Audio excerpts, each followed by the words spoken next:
আসসালামু আলাইকুম। আসসালামু আলাইকুম। আল্লাহ আপোনালোকৰ সকলোৰে ওপৰত শান্তি বৰ্ষিত কৰক।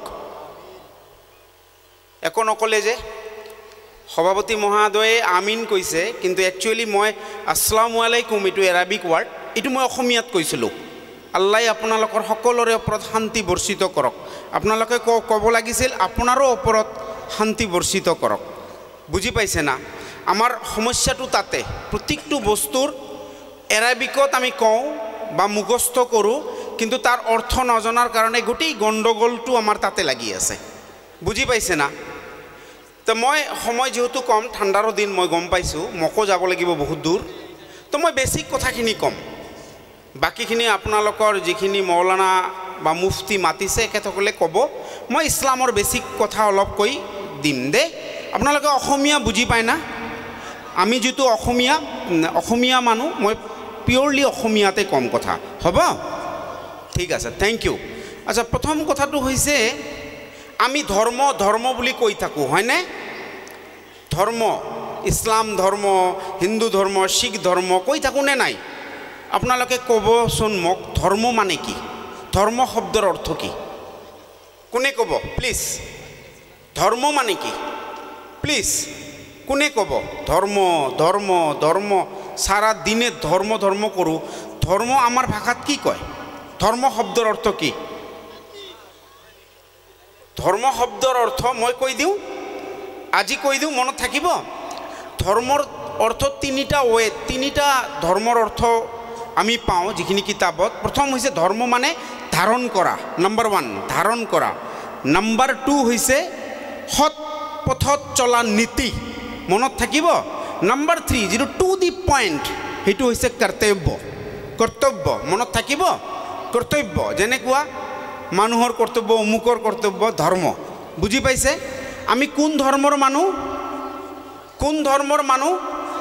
ইছলাম ধৰ্মৰ মানুহ। ইছলাম শব্দৰ অৰ্থ কি? শান্তি। ভেৰি গুড, সকলোৱে জানে ইছলাম ধৰ্মৰ ইছলাম এৰাবিক ৱাৰ্ড, ইয়াৰ অসমীয়া অৰ্থ হৈছে শান্তি, হয়নে নহয়? ইছলাম ধৰ্মৰ মানুহখিনিক কি কোৱা হয়?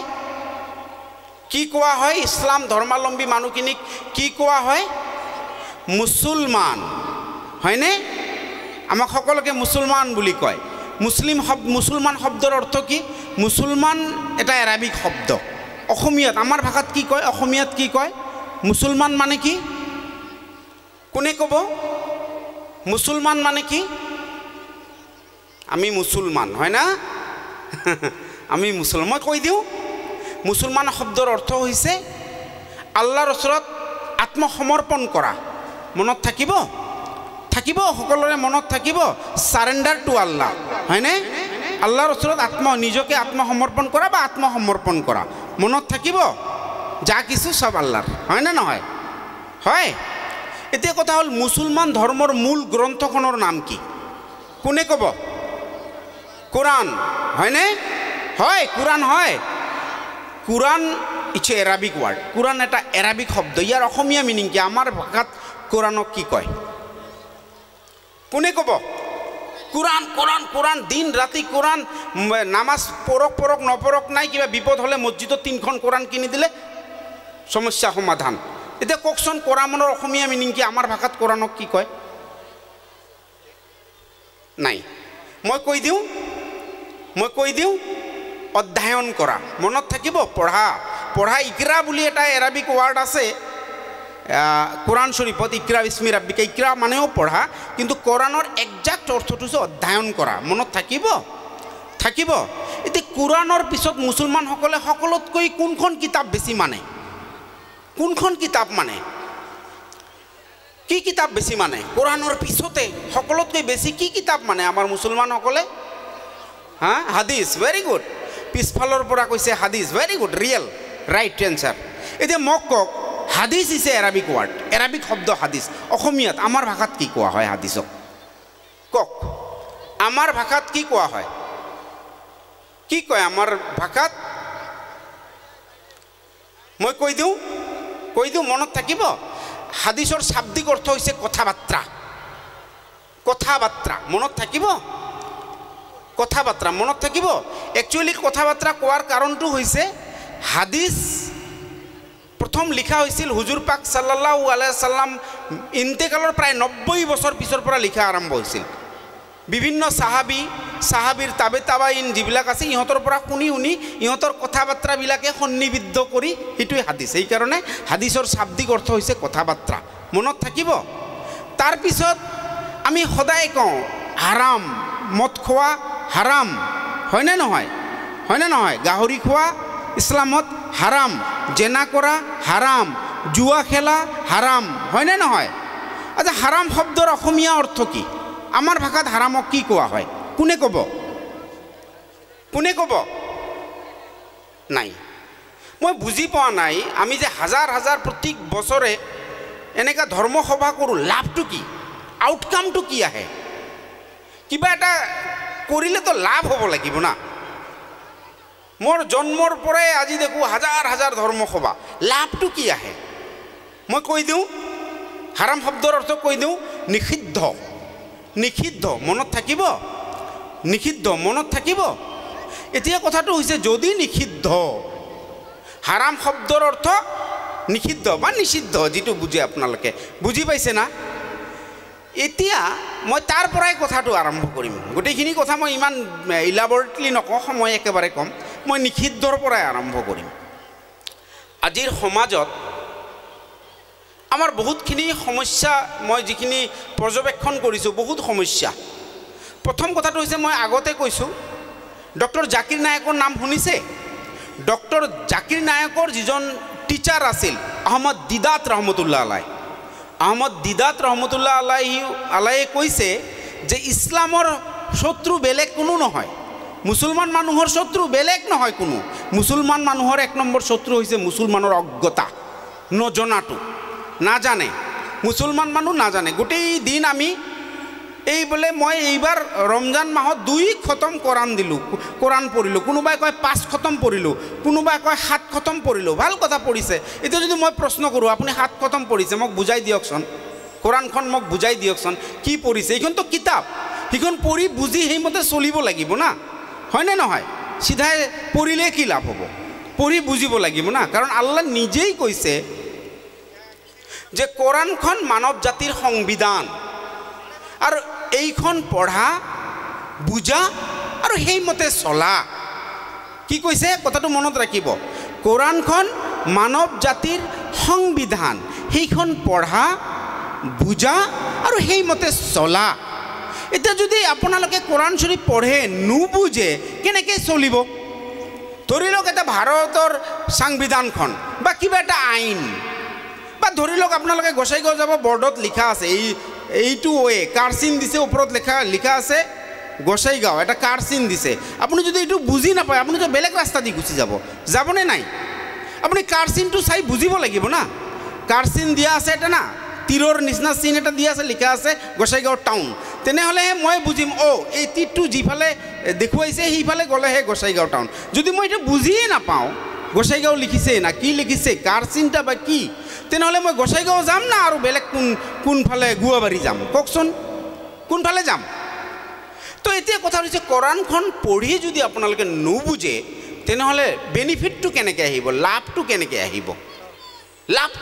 আহিব বুজি পাইছে না কথাখিনি বুজি পাইছে এতিয়া মই আকৌ ঘূৰি আহোঁ হাৰামত এতিয়া হাৰাম মানে নিষিদ্ধ এতিয়া সিগাৰেটৰ যিবিলাক পেকেট তাতে লিখা আছে যিসকল আমাৰ শিক্ষিত মানুহ ইহঁতে গম পায় তাতে লিখা আছে স্মোকিং ইজ ইনজুৰিয়াছ টু হেল্থ ধূমপান স্বাস্থ্যৰ কাৰণে ক্ষতিকাৰক তাৰ মানে নিষিদ্ধ হয়নে নহয় নিষিদ্ধ এতিয়া নিষিদ্ধটোক মই এৰাবিকত কৈছোঁ হাৰাম এতিয়া সাদা খৈনীৰ পেকেটত লিখা আছে সাদা ইজ কজেছ অফ কেঞ্চাৰ হয়নে নহয় সাদা কেঞ্চাৰ হয় জৰ্দা খালে কেঞ্চাৰ হয় তাৰ মানে নিষিদ্ধ এইবিলাক খালে বেমাৰ হ'ব নিষিদ্ধ এইটো মই এৰাবিকত কৈছোঁ হাৰাম এতিয়া আজিৰ ল'ৰা ছোৱালীয়ে মেক্সিমাম দেখা পাইছোঁ দিন নাই টাইম নাই টেবিল নাই ফ্ৰী ফায়াৰ পাবজি খেলি থাকে পঢ়া শুনা নাই ফ্ৰী ফায়ার পাবজি খেলি থাকে যদি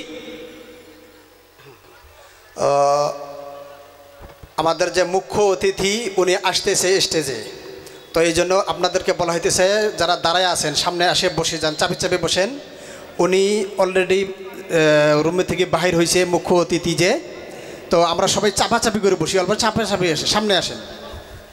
ঠিক আছে। তো এতিয়া সাদার কভাৰত লিখা আছে, হয়নে নহয়?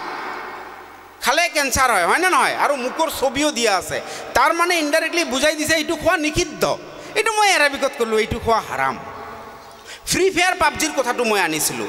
ফ্ৰী ফায়াৰ পাবজি যদি মোবাইল এজন মানুহ বেছি ব্যৱহাৰ কৰে, এই মোৰ ছায়েন্স একাডেমীৰ ভাইটি আছে, ইহঁতে গম পাব, মোবাইলৰ এটা ৰে থাকে, এইটো যিমান বডিৰ ওচৰত থাকিব এই ৰে আপোনাৰ নাৰ্ভিং ছিষ্টেম, যিটো নাৰ্ভৰ ছিষ্টেম, এইটো উইক কৰি দিব। আপুনি যিজন মানুহ 100 বছৰ বাচিব লাগিছিল সি 50 বছৰতে মৰি যাব, নাৰ্ভিং ছিষ্টেম উইক হৈ যাব, মেমৰি লছ হৈ যাব। এতিয়া আপুনি 24 ঘণ্টাই ফ্ৰী ফায়াৰ পাবজি এনেকৈ কৰি থাকে। আজিকালি চৰকাৰে কি কৈছে? ফ্ৰী ফায়াৰ পাবজি নিষিদ্ধ। এইটো মই এৰাবিকত কৈছোঁ, হাৰাম। ফ্ৰী ফায়াৰ পাবজি খেলা হাৰাম। ক্লিয়াৰ কথাটো বুজি পাইছে না? বুজি পাইছে? সকলোৱে বুজি পাইছে? এতিয়া এই যে আমাৰ ছোৱালীবিলাকে আজিকালি বিউটি পাৰ্লাৰত যাই ভুৰু প্লাক কৰে নে নকৰে? এতিয়া এই যে আমাৰ ভুৰুবিলাক আছে, ইয়াত হুজুৰ পাক সাল্লাল্লাহু আলাইহি ওয়াসাল্লামে এইবিলাক না কৰিছে। এই ভুৰুত এনেকুৱা কিছুমান পশম আছে, যদি কিবা কাৰণত এইটো উঠি যায় ব্ৰেইন পাগলা হৈ যাব, নিষিদ্ধ। তাৰমানে এইটো মই এৰাবিকত ক'লোঁ, হাৰাম। ক্লিয়াৰ কথাটো বুজি পাইছে না? বুজি পাইছে কথাটো?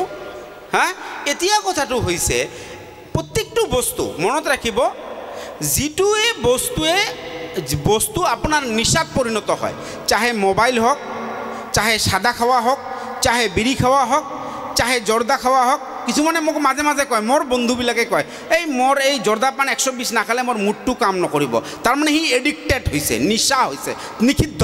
এইটো মই এৰাবিকত কৈছোঁ, হাৰাম। ক্লিয়াৰ? হাৰামৰ কনচেপ্টটো ক্লিয়াৰ হৈছে না আপোনালোকৰ? বুজি পাইছে? ক্লিয়াৰ হৈছে না? আজিৰ পৰা এই বস্তুবিলাক মনত ৰাখিব। এতিয়া কওঁ, আজিৰ সমাজত মই খুব স্পীডত কম, সময় একেবাৰে কম, যিহেতু বেছিক কথাখিনি কম। আজিৰ সমাজত আমাৰ সকলোতকৈ বেছি সমস্যা হৈছে সুদ। মই দেখোঁ ঘৰে ঘৰে সুদৰ ব্যৱসা কৰে মানুহ। হা, বিভিন্ন এংগেলত সুদৰ ব্যৱসা কৰে, কোনে নকৰে? ঘৰে ঘৰে। আপোনালোকে সুদৰ কনচেপ্টটো কি কৈছে? ইছলামে কি কৈছে? কোৰাণে কি কৈছে? হাদিছে সুদ সম্পৰ্কে কি কৈছে? চিম্পলত মই এটা কথাত কওঁ, যিটো বিজনেছত আপুনি লাভৰো অধিকাৰী, লাভৰো ভাগ ল'ব, লজৰো ভাগ ল'ব, এইটো সুদ নহয়। আৰু যিটোত আপুনি অনলি লাভৰ ভাগ ল'ব, সেইটোৱে সুদ। ক্লিয়াৰ কথাটো? এতিয়া আপুনি ধানৰ চুকানি দিছে, মাটিৰ চুকানি দিছে, তাৰ মাটিত ধান হওক আৰু নহওক, আপোনাৰ মাহত কি বছৰত 3 মন ধান দিবই লাগিব 1 বিঘাত। তাৰ যদি এক বানপানীত বা পোকে খাই ধান 1 মুঠাও নহয়, তাও আপোনাক 3 মন দিব লাগিব। আপুনি মাথন যে লাভৰ অংশটোৰহে মানুহ, তেনেহ'লে সেইটো সুদ হ'বনে নাই? হ'ব? ক্লিয়াৰ? ধানৰ পৰ লগাইছে আপুনি, তাৰ কি হয় হওক, আপুনি টকা দিছে 1000 টকাৰ বিনিময়ত আপোনাক বছৰত 1 মন ধান দিব লাগিব। সুদ হ'বনে নাই? সুদ হ'বনে নাই? যে মনত ৰাখিলে হ'ল যিটো বিজনেছত আপোনালোকে লাভ আৰু লছ দুয়োটাৰে ভাগি, সেইটো সুদ নহয়। আৰু যিটোত আপুনি অনলি লাভৰ ভাগি, সেইটোৱে সুদ। মনত থাকিব, মনত থাকিব। কথাটো ক্লিয়াৰ হৈছে? ক্লিয়াৰ হৈছে? নারায়ে তাকবীর, আল্লাহু আকবার, নারায়ে তাকবীর, আল্লাহু আকবার, নারায়ে তাকবীর, আল্লাহু আকবার। মাওলানা আফসার আলী সাহেব জিন্দাবাদ, মাওলানা আফসার আলী সাহেব জিন্দাবাদ, নারায়ে তাকবীর, আল্লাহু আকবার, নারায়ে তাকবীর, আল্লাহু আকবার, মাওলানা আফসার আলী সাহেব জিন্দাবাদ, মাওলানা আফসার আলী সাহেব জিন্দাবাদ, বাবুবিল জামে মসজিদ জিন্দাবাদ। আসসালামু আলাইকুম।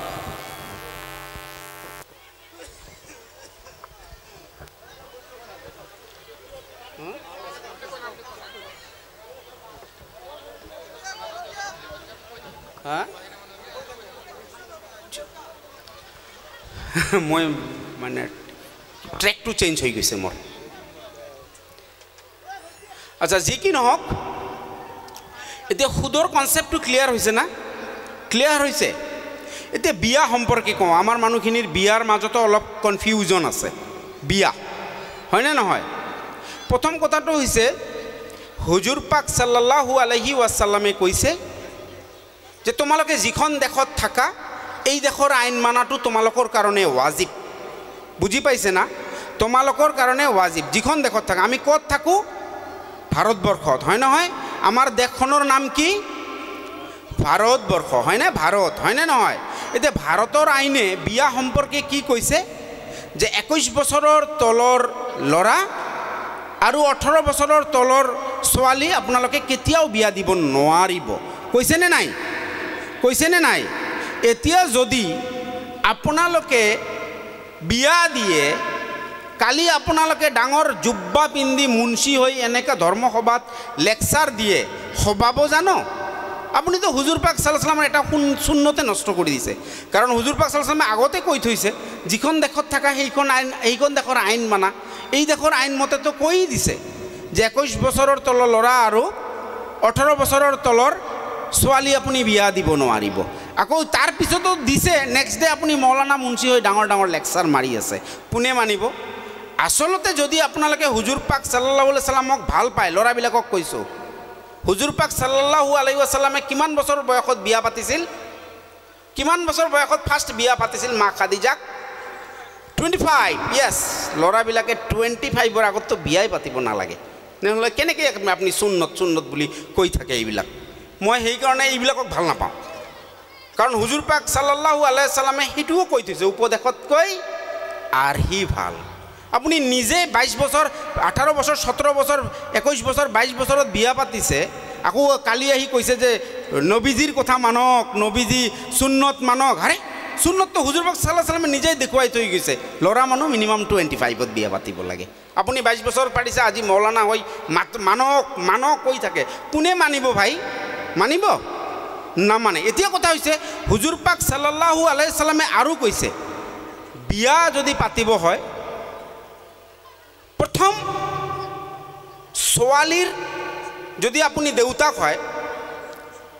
দেউতাক যদি হয় তেনেহ'লে ছোৱালীৰ পাৰমিশ্যন আগত ল'ব লাগিব ছোৱালীক আগত সুধিব লাগিব এই মা তোমাৰ বয়সটো 18 বছৰ পাৰ হৈছে মা বা এই ভণ্টি তোমাৰ বয়সটো 18 বছৰ পাৰ হৈছে মই তোমাক বিয়া দিব খোজো ল'ৰা আহি আছে তুমি কি কোৱা মা বা ভণ্টি তুমি কি কোৱা যদি ভণ্টিয়ে বা ছোৱালীয়ে কয় না আব্বা মই আৰু অলপ পঢ়া শুনা কৰিম আপুনি বিয়া দিব নোৱাৰে ষ্ট্ৰিক্টলি প্ৰহিবিটেড একদম নিষিদ্ধ বুজি পাইছে না কথাটো কাৰণ ছোৱালীৰ পাৰমিশ্যন নোহোৱাকৈ আপুনি কেতিয়াও আপোনাৰ ছোৱালীক মই গাৰ্জিয়ান মই দাদা মই ভাই মোৰ ইচ্ছা মতে বিয়া দিম য'ত ইচ্ছা তাতে বিয়া দিম ছোৱালীৰ পচন্দৰ কোনো কথা নাই এনেকৈ আপুনি বিয়া দিব নোৱাৰে হুজুৰ পাক সাল্লাল্লাহু আলাইহি ওয়াসাল্লামে কৈছে যে যদি তুমি জোৰ জবস্তি ছোৱালীক বিয়া দিয়া আৰু ছোৱালী হাজবেণ্ডৰ ঘৰত স্বামীৰ ঘৰত যদি ছেটিছফাইড নহয় শান্তি নহয় সেইখন বিয়ালৈকে ভাঙি দিব কৈছে মনত থাকিব আপোনালোকৰ সকলোৰে মনত থাকিব না মোৰ কথাটো আজিৰ পৰা কেতিয়াও বিয়া দিওঁতে জোৰ জবস্তি নকৰিব ছোৱালীৰ পাৰমিশ্যনৰ অবিহনে বিয়া দিব নোৱাৰে আপোনালোকে ক্লিয়াৰ কথাটো সেকেন্ড কথাটো যে ল'ৰাৰ ক্ষেত্ৰত কি বস্তু লক্ষ্য কৰিব কৈছে হুজুৰ পাক সাল্লাল্লাহু আলাইহি ওয়াসাল্লামে ল'ৰাৰ ক্ষেত্ৰত কৈছে যে ল'ৰাৰ প্ৰথম কথাটো হৈছে হি সেল্ফ ডিপেন্ডেন্ট আত্মনিৰ্ভৰশীল হয়নে নহয় মনত থাকিব কি কৈছে আত্মনিৰ্ভৰশীল হয়নে নহয় হি তাৰ বিয়া পাতাৰ পিছত তাৰ ঘৈণীয়েকক পোহপাল দিয়াৰ ক্ষমতা আছেনে নাই এতিয়া পোহপাল মানে আমাৰ মানুহ কি বুজে কামলা দিলো আৰু খালো মোর আমার ছেলে তো বড় হয়ে গেছে গা কামলা দিব আইনে খাবো লাগলে বউ যাব কামলা দিবার কি অভাব হয় না নহয় সিটো পোপাল দিয়া নহয় পোপাল দিব হলে খালি কামলা দি ভাত আনি খোৱালো সিটো নহয় সেই ল'ৰাজনৰ ঘৰ থাকিব লাগিব লেট্ৰিন থাকিব লাগিব বাথৰুম থাকিব লাগিব ওয়াশৰুম থাকিব লাগিব ছোৱালী যাতে এই বজাৰত ৰাস্তাৰ কাষত পায়খানা কৰিব যাব নালাগে পোপাল দিয়া ইনক্লুডেড সবখিনি কথা আহে ক্লিয়াৰ কথাটো বিয়াৰ কনসেপ্টটো ক্লিয়াৰ ৰব বিয়াৰ কনসেপ্টটো ক্লিয়াৰ নে বিয়াৰ কনসেপ্টটো এতিয়া মই বেছি নকওঁ যেহেতু স্লিপ দিছে মোক যে শৰ্ট কৰিব লাগে তো তথাপিও মই লাষ্ট এটা কথা কৈ দিওঁ আপোনালোকক সেইটো হৈছে প্ৰপাৰ্টি মুছলমান সমাজত সম্পত্তি কেনেকৈ ভাগ কৰিব লাগে বুজি পাইছে না সম্পত্তি কেনেকৈ ভাগ কৰিব লাগে মুছলমানসকলে মুছলমানৰ কোৰাণে কি কৈছে সম্পত্তি ভাগ কৰা সম্পৰ্কে এই পইণ্টটো মনত ৰাখিব আমাৰ যিমান মই ঠাইত ঘূৰি আছোঁ মই দেখোঁ আমাৰ মানুহখিনি খালী সম্পত্তি লৈ ভাইৰ লগত মাৰামাৰি বাপৰ লগত ৰেচাৰেচি নিজৰ ভণ্টিৰ লগত মাৰামাৰি নেইবাৰৰ লগত মাৰামাৰি এইখিনি কয়নে নকয় এই সম্পত্তিৰ ভাগটো কোৰাণে কি কৈছে এই কথাখিনি কৈ যাওঁ হ'ব সম্পত্তি যদি ভাগ কৰে ধৰি লওক মোৰ আব্বাৰ মই এজন ল'ৰা মোৰ এজন ভণ্টি ধৰি লওক এক ভাই এক ভনী বা যি হওক 5জন ভাই 5জন ভণ্টি যি আছে মোৰ আব্বাৰ 100 বিঘা সম্পত্তি ধৰি লওক 100 বিঘা মাটি মই চিম্পল বুজাৰ কাৰণে কৈছোঁ 100 বিঘা এতিয়া মোৰ আব্বাই ইন্তিকাল কৰিলে মৰিলে বা ইন্তিকাল কৰিলে এতিয়া এই 100 বিঘাটো কেনেকৈ ভাগ কৰিম মনত ৰাখি ল'ল মই কৈ দিওঁ হা মনত ৰাখিব যেতিয়াই মোৰ আব্বা ঢুকালে মোৰ আম্মা মোৰ ঘৰত কোন থাকিল মোৰ আম্মা থাকিল মোৰ ভণ্টি থাকিল আৰু মই থাকিলোঁ হয়নে নহয় বা মোৰ 5জন ভণ্টি মই 5জন ভাই এইবিলাক জাষ্ট এক্সাম্পল থাকিল মোৰ ভণ্টি থাকিল আৰু মই থাকিলোঁ তেতিয়া আপোনালোকৰ 100 বিঘাৰ 13% যিখিনি আব্বাই সম্পত্তি থৈ গৈছে ইয়াৰে 13% 100 বিঘাৰ 13% কিমান হ'ব 13 বিঘা ইয়েছ ভেৰি গুড পিছফালৰ পৰা কৈছে 13 বিঘা ডাইৰেক্ট মোক মোৰ মাৰ নামত দিব মাৰ নামত যাব মোৰ মাৰ নামত মনত থাকিব কিমান পাৰ্চেণ্ট 13 বিঘা মানে 13% 100 টকা থৈ গ'লে 13% টকা বুজি পাইছে 1 কোটি টকা 13% 13 লাখ টকা ক্লিয়াৰ কাট এইটো মোৰ মাৰ নামত যাব বাকী থাকিলে 87% এই 87%ক চিধা 3 ভাগ কৰিব মনত থাকিব 3 ভাগ কৰিলে 29 বিঘা 29% মানে 29 বিঘা নাইবা 29% এই 3 ভাগৰ 1 ভাগ পাব মোৰ ভণ্টি কিমান পাব মোৰ ভণ্টি তেনেহ'লে কিমান বিঘা মাটি পাব 29 বিঘা আৰু থাকিল 2 ভাগ 29 ডিভাইডেড মাল্টিপল বাই 2 মানে পূৰণ চিন 2 কৰিলে কিমান হয় 54 বিঘা হয়নে নহয় এই 54 বিঘা মই পাম এতিয়া মোৰ কথাটো হৈছে মোক কিয় বেছি দিয়া হ'ল প্ৰশ্ন আহিব পাৰে না এতিয়া মই যদি কওঁ মা হাদিছ মোতাবিকটো আপোনাক 13 বিঘা দিব লাগে মই দি দিছোঁ আপোনাক তো 29 বিঘা ভণ্টি দিব লাগে মই দি দিছোঁ এতিয়া মা তই কেনেকৈ চল ভণ্টি তই কেনেকৈ চল তোৰ বিয়া কেনেকৈ হওক তোৰ 29 বিঘা মাটি বিক্ৰী কৰি তই বিয়া হওক নহয় সেইটো কাৰণে দিয়া নাই আপোনাক যে 54% দিছে এই 54%ৰ পৰাই এই 54 বিঘাৰ পৰাই আপুনি আপোনাৰ মাক পোহপাল দিব লাগিব মাক মৃত্যুলৈকে সেৱা কৰিব লাগিব পালিব লাগিব আৰু ভণ্টিক পঢ়া শুনা কৰাব লাগিব আৰু ভণ্টিক বিয়া দিব লাগিব ভণ্টি যেতিয়া জোঁৱাইৰ ঘৰত যাব তাৰ 29 বিঘা মাটি ই জোঁৱাইৰ ঘৰত লৈ যাব ক্লিয়াৰ বস্তুটো কিন্তু আপুনি ভণ্টি আৰু মাৰ সম্পত্তিত হাত দিব নোৱাৰিব মায়ে মৃত্যুৰ সময়ত নিজৰ সম্পত্তি কাক দিয়ে এইটো মাৰ কথা ভণ্টিৰ সম্পত্তি ভণ্টি জোঁৱাইৰ ঘৰত লৈ যাব এইটো হৈছে ইছলামত একচুৱেল প্ৰপাৰ্টি ভাগ কৰাৰ ৰুল ক্লিয়াৰ কথাটো বুজি পাইছে না আচ্ছা এনেকুৱা এক্সাম্পল কোৰাণ শৰীফত লৰ্ডছ অফ এক্সাম্পল আছে হাজাৰ এক্সাম্পল আছে সময় যেহেতু কম মই নাই আপোনালোকে ক'লে কি হ'ব কমিটিৰ পৰা স্লিপ আহি আছে নাই স্লিপ আহিছে মই নকম তো কথাটো হৈছে লাষ্ট এটা কথা উপায় নাই এইটো সভাপতিৰ অনুৰোধ মৰ্মে অনুমতিৰ অবিহনে মই কওঁ সকলোতকৈ বেছি জৰুৰী যিটো কোৰাণ শৰীফৰ এটা আয়াত আছে এই আয়াতৰ অসমীয়া অৰ্থটো হৈছে যিটো জাতিয়ে নিজৰ পৰিৱৰ্তন নিজেই নানে মই সেইটো জাতিৰ পৰিৱৰ্তন নানো আল্লাই কৈছে যিটো জাতিয়ে নিজৰ পৰিৱৰ্তন নিজেই নানে মই সেইটো জাতিৰ পৰিৱৰ্তন নানো এইটো বহু বচনত গ'ল এইটো যদি এক বচনত মই লৈ যাওঁ তেনেহ'লে যিজন ব্যক্তিয়ে নিজৰ পৰিৱৰ্তন নিজেই নানে মই সেইজনৰ পৰিৱৰ্তন নানো এতিয়া আমাৰ যদি জাতিটোৰ পৰিৱৰ্তন আনিব লাগে বা কোনো একজন ব্যক্তিৰ পৰিৱৰ্তন আনিব লাগে তেনেহ'লে এটাই ৰাস্তা দিছ ইজ এডুকেশ্যন শিক্ষা অবিহনে কোনো ৰাস্তা নাই আমাৰ মাজত কিছুমান ভুল কনচেপ্ট আছে আমাৰ বহুতে কয় এলএম ইটছ এৰাবিক ৱাৰ্ড মনত ৰাখিলে হ'ল বহুতে ভাবে এলএম মানে দিনী শিক্ষা কোনোবাই মোক দেখুৱাব নোৱাৰে এলএম মানে শিক্ষা মনত থাকিব এলএম এটা এৰাবিক শব্দ শিক্ষাক এডুকেশ্যন অসমীয়াত শিক্ষা এৰাবিকত এলএম শিকিবলৈ উলেমা মানে শিক্ষিত মানুহ জ্ঞানী মানুহ শিক্ষিত মানুহ উলেমা মনত থাকিব এই শিক্ষিত মানুহ এই ভাইটি ছায়েন্স কলেজৰ সায়েন্স একাডেমিৰ প্ৰফেচাৰ হয় উলেমা মই এৰাবিকত মই অসমীয়াত ক'লে ক'ম শিক্ষিত মানুহ ইংৰাজীত ক'লে এডুকেটেড পাৰ্চন যদি মই এৰাবিকত ক'ম উলেমা মনত থাকিব এতিয়া এলেম হুজুৰ পাক সাল্লাল্লাহু আলাইহি ওয়াসাল্লামে কৈছে শিক্ষাৰ কাৰণে প্ৰয়োজন হ'লে চীন দেশলৈও যোৱা এতিয়া মোৰ প্ৰশ্নটো আপোনালোকলৈ এৰি দিলোঁ যে 600 শতিকাত চীন দেশত একজনো মুছলমান নাছিল অথচ হুজুৰ পাক সাল্লাল্লাহু আলাইহি ওয়াসাল্লামৰ নিয়াৰেষ্ট যিবিলাক কাণ্ট্ৰি সিৰিয়া ওমান ইয়েমেন জৰ্ডান ফলষ্টাইন এইবিলাকত মুছলমান মানুহ আছিল কাৰণ যিদিনৰ পৰা আদম আলাইহিছ সালাম পৃথিৱীলৈ আহিছিল সেইদিনৰ পৰাতো মুছলমান আহিল হয়নে নহয় তেনেহ'লে চীন দেশৰ কথাটো কিয় ক'লে চীন দেশততো মুছলমান নাই চীন দেশততো হুজুৰ পাক সাল্লাল্লাহু আলাইহি ওয়াসাল্লামৰ মৃত্যুৰ পিছত সাহাবীবিলাকে বিজনেছ সূত্ৰে আহি চীন দেশত মুছলমান হ'ল ভাৰতবৰ্ষত এই মই এটা পইণ্ট ক'লে কৈ থাকিব মন যায় তো যি কি নহওক এতিয়া চীন দেশৰ কথাটো কিয় ক'লে কাৰণ 600 শতিকাত পৃথিৱীত সকলোতকৈ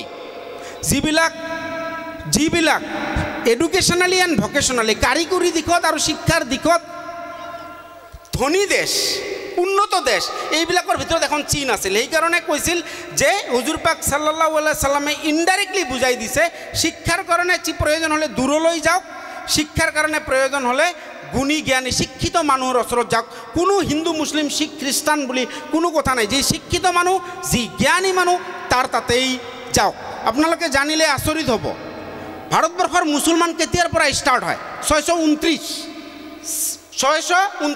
হুজুৰ পাক সাল্লাল্লাহু আলাইহি ওয়াসাল্লামৰ মৃত্যু কেতিয়া হৈছিল 632 আৰু ভাৰতবৰ্ষত প্ৰথম মুছলমান ষ্টাৰ্ট হয় 629 প্ৰথমজন ভাৰতৰ যিজন প্ৰথম মুছলমান ইয়াৰ নাম হৈছে চিৰমান ৰাজা চিৰমান কেৰালাৰ ৰজা চিৰমান ইয়ে প্ৰথম হুজুৰ পাক সাল্লাল্লাহু আলাইহি যেতিয়া হুজুৰ পাক সাল্লাল্লাহু আলাইহি ওয়াসাল্লাম চাঁদ দুই ভাগ কৰিছিল এইটো ই চাইছিল চোৱাৰ পিছত খবৰ লৈছে যে কোনোবা এজন মানুহ আছে নবী আছে যিয়ে এইটো কৰিছে সি গৈ নবীক লগ কৰিলে তাৰপিছত ইছলাম গ্ৰহণ কৰিলে কথাটো বুজা প্ৰথম ভাৰতবৰ্ষৰ মুছলমান যদি কুৱেশ্যন আহে ক'ব পাৰিব চিৰমান ৰাজা চিৰমান এতিয়াও যদি আপোনালোকে কেৰালাত যায় চিৰমান মছজিদ বুলি এটা মছজিদ আছে চাব পাৰিব আৰু 629ত মালিক বিন দিনাৰ প্ৰথম আৰবৰ পৰা ভাৰতবৰ্ষত আহে তাৰ পৰাই ইছলাম ষ্টাৰ্ট হয় তো যি কি নহওক মই বেছি নকওঁ লাষ্ট এটা কথা কৈ থৈ যাওঁ সুলেমান আলাইহিছ সালামৰ নাম শুনিছে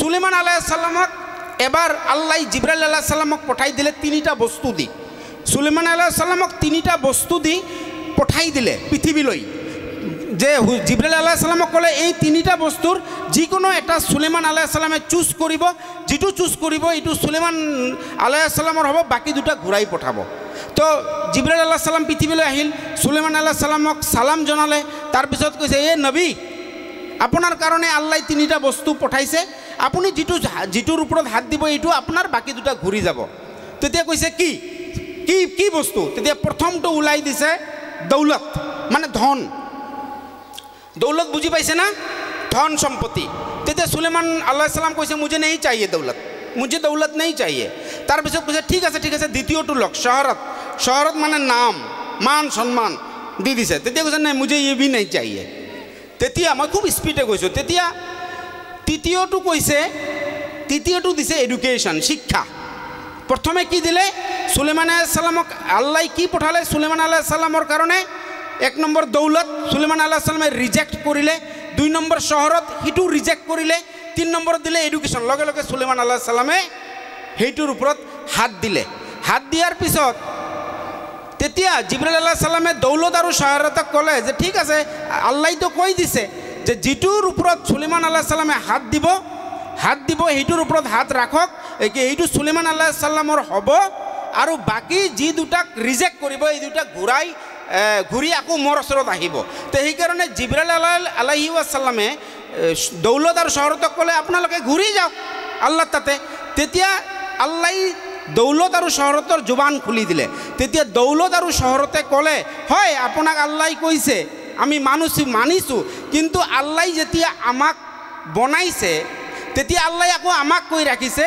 যিজন মানুহ সুশিক্ষিত হ'ব তাৰ লগত তুমি ধন দৌলতো থাকিবা তাৰ লগত তুমি মান সন্মানো থাকিবা মনত থাকিব সেইকাৰণে সুশিক্ষিত মানুহৰ লগত সদায় চাবা ধন দৌলতো থাকে মান সন্মানো থাকে তো সদৌ শেষত সকললৈ ধন্যবাদ দিছোঁ সকললৈ এটা বিশেষ অনুৰোধ মোৰ যদি সঁচাকৈ আপোনালোকে ইছলাম হুজুৰ পাক সাল্লাল্লাহু আলাইহি ওয়াসাল্লামক ভাল পায় তেনেহ'লে সুশিক্ষিত হওক আৰু যিখিনি আলেম উলেমা ইয়াত আহিছে সকলোকে এটা অনুৰোধ কৰিছোঁ